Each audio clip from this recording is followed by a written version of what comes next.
అందరికీ నమస్కారం. ఈరోజు మనం లలితా సహస్రనామ స్తోత్రంలోని 172వ శ్లోకానికి అర్థం తెలుసుకుందాం. స్తోత్రప్రియా స్తుతిమతీ శృతి సంస్తుత వైభవా మనస్వినీ మానవతి మహేసి మంగళాకృతి.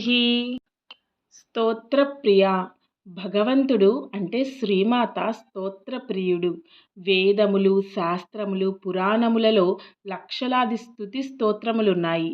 అవి ఋషుల చేతను, మహాత్ముల చేతను ఎందుకు రచింపబడినవి అంటే భగవంతుడు ప్రీతి చెందిన జీవరాశులన్నీ ఆనందిస్తాయి. అలానే మానవులు ఈ స్తుతి స్తోత్రములను భావయుక్తముగా ఉచ్చరిస్తే భగవద్భక్తి కుదురును, పాప ప్రక్షాళనము, చిత్తశుద్ధి కలుగుతుంది. ఇది గొప్ప ఫలము. శ్రీమాతను స్తోత్రప్రియ అని వర్ణించారు. స్తుతిమతి శ్రీమాత యొక్క శక్తి లీలా వైభవ గాథలను తెలిసి ఉన్న దేవ, మానవ, యక్ష, గంధర్వ, మునిగణాదులందరూ ఆమెను స్తుతిస్తూ జోహార్లర్పిస్తారు. ఆమెను ఆనందింపచేస్తారు. ఆమె స్తుతిమతి. శృతి సంస్తుత వైభవ శ్రీమాత శృతుల చేత అంటే వేదముల చేత స్తోత్రము చేయబడి వైభవము గల వేదమాత ఉపనిషద్వానిగా స్తుతింపబడినది. మనస్విని మానవ దేహములోని అతి కీలకమైన కేంద్రము మనస్సు. అది అతి అద్భుతమైన శక్తులు గలది. అది వాయువేగ కాంతివేగముల కంటే అతి శీఘ్ర వేగము కలది. మానవునకు మోక్షమును గాని బంధమును అంటే పతనమును గాని కలుగజేయగల సామర్థ్యము గలది ఈ మనస్సు. అది ఇంద్రియాలకు అధినేత. నిగ్రహింపబడిన మనస్సు మిత్రునిగాను, విచ్చలవిడిగా తిరిగే మనస్సు శత్రువుగాను పనిచేయును.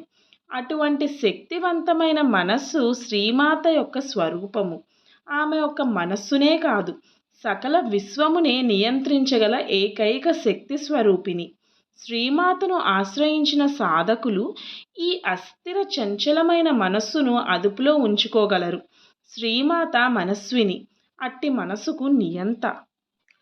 మానవతి మానవతి అంటే మిక్కిలి గౌరవనీయమైన స్త్రీ అని అర్థం. ఆత్మగౌరవము, సత్శీలము, యశస్సు గల స్త్రీ. శ్రీమాత ఈ లక్షణములన్నిటికీ ఉత్పత్తి స్థానము. ఆమెను మానవతిగా వర్ణించారు.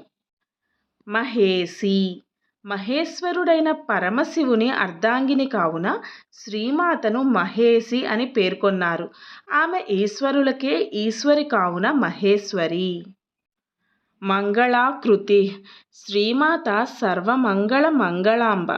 ఆమె సర్వమంగళములు మూర్తీభవించిన మంగళమూర్తి. అందుకే ఆమెను మంగళాకృతి అని వర్ణించారు. 173వ శ్లోకం. విశ్వమాత జగద్ధాత్రి విశాలాక్షి విరాగిని ప్రగల్భా పరమోదార పరామోద మనోమయీ. విశ్వమాత విశ్వాన్నే సృష్టించిన శ్రీమాతను విశ్వమాత అని వర్ణించారు. ఆమె తల్లి వలె ఈ చరాచర జగత్తును, జీవరాశులను పాలించి పోషిస్తుంది. జగద్ధాత్రి శ్రీమాత జగత్తులన్నిటినీ ధరించి భరిస్తుంది కావున జగద్ధాత్రి అని పిలువబడెను. విశాలాక్షి శ్రీమాత యొక్క నేత్ర సౌందర్యమును మీనాభలోచన అని, మృగాక్షి అని, పుష్కరేక్షణ అని ఇది వరకు వర్ణించి ఇప్పుడు విశాలాక్షి అని కీర్తించారు. ఈ విశాల విశ్వమును తన విశాల నయనాలతో శ్రీమాత వీక్షించి పాలించి పోషించవలను కదా, అందుకు విశాలాక్షి అని అన్నారు. విరాగిని మానవునకు సంపదలతో పాటు వైరాగ్య భావములు ఉండుట ఒక గొప్ప సౌభాగ్యము. వైరాగ్యం అంటే దేని యందును ఆసక్తి లేకుండుట, ఉన్నవాటిపై మమకారము లేకుండుట. వైరాగ్యమును అలవరుచుకుంటే మోక్ష సాధన సులభతరమవుతుంది. శ్రీమాత యొక్క అనుగ్రహముచే వైరాగ్యము సిద్ధించును. ఆ మాత గొప్ప విరాగిని. విశ్వమంతయు తన యొక్క సృష్టియే అయినను ఆమెకు దేని యందును ఎవరి యందును ఆసక్తి గాని మమకారము గాని ఉండవు. ఆమె గొప్ప విరాగిని. ప్రగల్భ ప్రతిభ, సామర్థ్యము, ప్రౌఢత్వము మొదలైన లక్షణాలు కలిగి ఉండడం ప్రగల్భం అనిపించుకుంటుంది. శ్రీమాత అన్ని విషయముల యందును అనితర సాధ్యమైన నైపుణ్యము గల ప్రశాసకి. అందుచేత ఆమెను ప్రగల్భ అని వర్ణించారు. పరమోదార. పరమ అంటే అతి ఉత్కృష్టమైన, ఉదార అనగా దాన గుణము గల అని అర్థం. శ్రీమాతను పరమ ఉదార అని వర్ణించారు. యుగ యుగాలుగా జగత్తులో జీవరాశులన్నీ వర్ధిల్లుచు ఉన్నవి అంటే అది శ్రీమాత యొక్క ఉదార స్వభావము, దాతృత్వ గుణము వల్లనే కదా. అందుకు పరమోదార అని వర్ణించారు. మనోమయి. జీవరాశుల మనస్సులలో నిండి ఉన్న శ్రీమాత మనోమయి అని వర్ణించారు. 174వ శ్లోకం. వ్యోమకేశీ విమానస్థా వజ్రిణీ వామకేశ్వరీ పంచయజ్ఞ ప్రియా పంచప్రేత మంచాధిసాయిని. వ్యోమకేశి. ఆకాశమే కేశములుగా కలవాడు వ్యోమకేశుడు అనగా శివుడు. శివాని అయిన శ్రీమాతను వ్యోమకేశి అన్నారు. శ్రీమాత యొక్క విరాట్ రూపమును వర్ణించినప్పుడు ఆకాశమే ఆమె యొక్క కేశములుగా వర్ణించారు. ఆ విధముగా కూడా ఆమెను వ్యోమకేశి అన్నారు. విమానస్థ. వ్యోమకేశి అయిన శ్రీమాత మంత్ర నిర్మితమైన తన విమానములో ఆకాశమంతా సంచరించగలదు. ఆకాశములో అనేకమైన విమాన పదములున్నవి. అవి రాజయోగ పదము, విష్ణు పదము, పితృదేవతల పదము, తాపసుల పదము మొదలైనవి. శ్రీమాత అన్ని పదములలోనూ సంచరించగలదు. వజ్రిని. రాక్షస సంహార నిమిత్తమై దేవతలందరూ తమ తమ ఆయుధాలను శ్రీమాతకు ఇచ్చారు. ఇంద్రుడు తన వజ్రాయుధాన్ని ఇచ్చారు. ఆ వజ్రాయుధమును ధరించి శ్రీమాత చండముండాది రాక్షసులను హతమార్చింది. వజ్రాయుధమును ధరించి రాక్షసులను అంతము చేసిన శ్రీమాతను వజ్రిని అని వర్ణించారు. వామకేశ్వరి. శివుని వామభాగమున స్థితమయ్యుండు ఈశ్వరిని వామకేశ్వరి అని అన్నారు. ఇంకొక అర్థం ఏమొస్తుందంటే వామాచారుల పూజా విధానము, వామకేశ్వర తంత్రములలో శ్రీమాతను వామకేశ్వరి అని పూజించారు. అందుచేత శ్రీమాతను వామకేశ్వరి అని వర్ణించారు. పంచయజ్ఞ ప్రియ. మానవులందరూ ఈ భూమిపై మనుగడను సాగించుటకు 5 వర్గముల వారి యొక్క సహకారము, ఆశీస్సులను పొందుచుందురు. వారు దేవతలు, పితృదేవతలు, ఋషులు, సాటి మానవులు, జీవరాశులు. దేవతలు పంచభూతములైన ఆకాశము, గాలి, అగ్ని, జలము, భూమి ద్వారా జీవరాశులు వర్ధిల్లడానికి అన్ని వనరులను సమకూర్చుతారు. పితృదేవతలు తమ వంశజుల యొక్క యోగక్షేమములను కోరుతూ తమ ఆశీస్సులను ప్రసాదిస్తూ ఉంటారు. ఋషులు తమ గోత్రీకులకు విద్య, బుద్ధి, జ్ఞానములు లభించినట్లు చేస్తారు.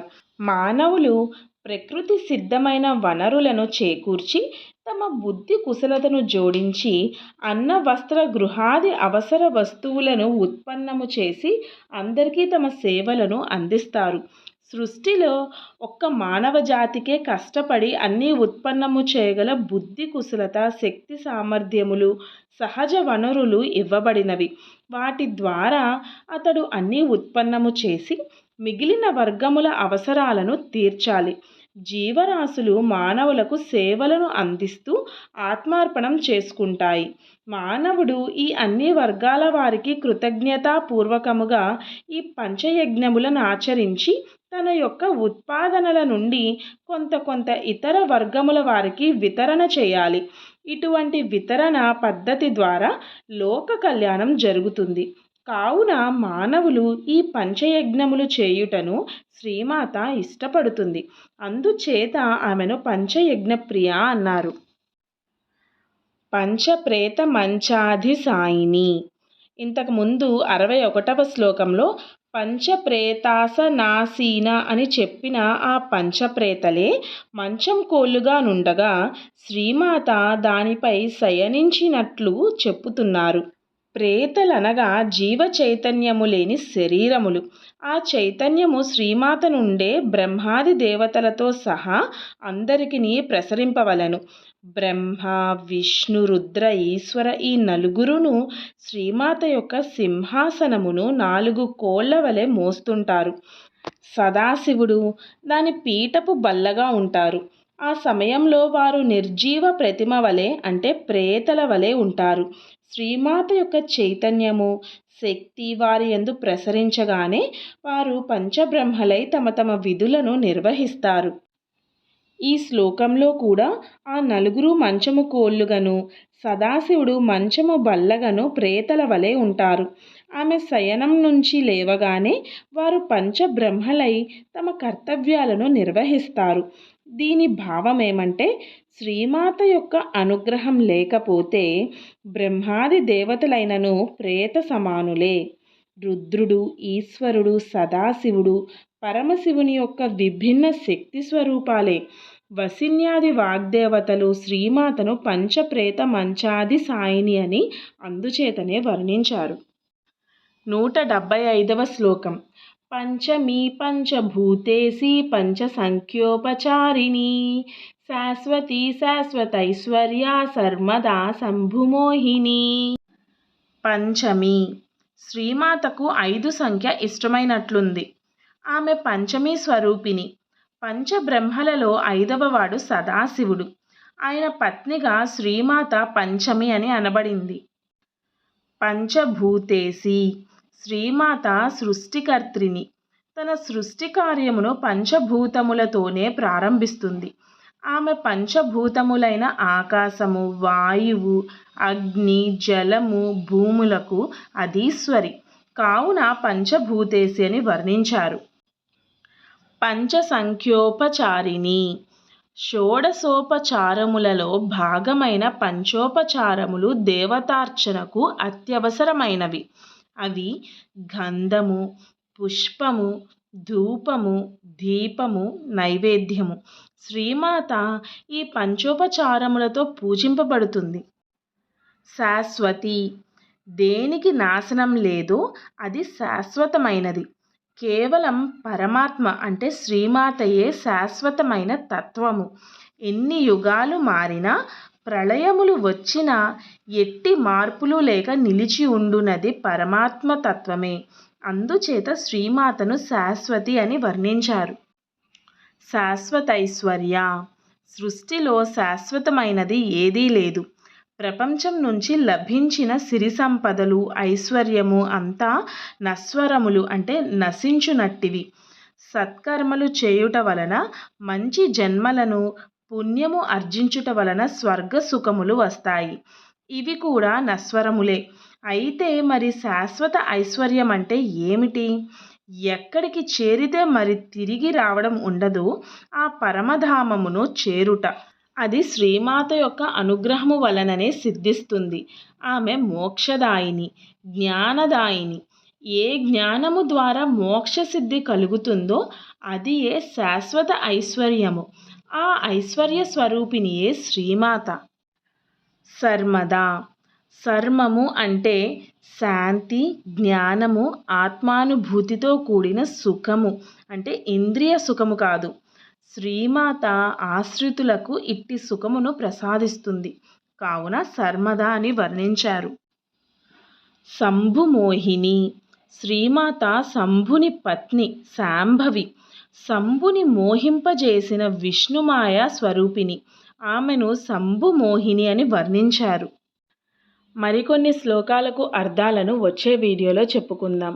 మీకు నా వీడియో నచ్చినట్టయితే లైక్ చేసి షేర్ చేయండి. మరిన్ని ఇలాంటి వీడియోల కోసం నా ఛానల్ను సబ్స్క్రైబ్ చేసి నన్ను ప్రోత్సహించండి. ధన్యవాదాలు.